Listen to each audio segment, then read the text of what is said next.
Hello everyone. In this video, I will show you how to deposit money into your Tradovate account. First, open your web browser and go to the official website of Tradovate. Click on the login button and enter your email and password. From the dashboard, look to the top right corner of the screen. Click on the application settings. This will take you to a new page where you can manage different account options. On the top of the screen, find and click on Transfers and Payments. This section allows you to move money in and out of your account. After clicking on it, choose the option that says Fund Account. Now you will see several deposit methods.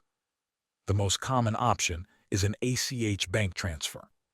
This allows you to transfer money directly from your bank account.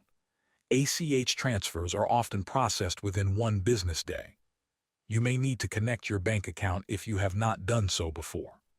You can also deposit funds using a debit card. Some users may prefer wire transfers, especially for larger amounts.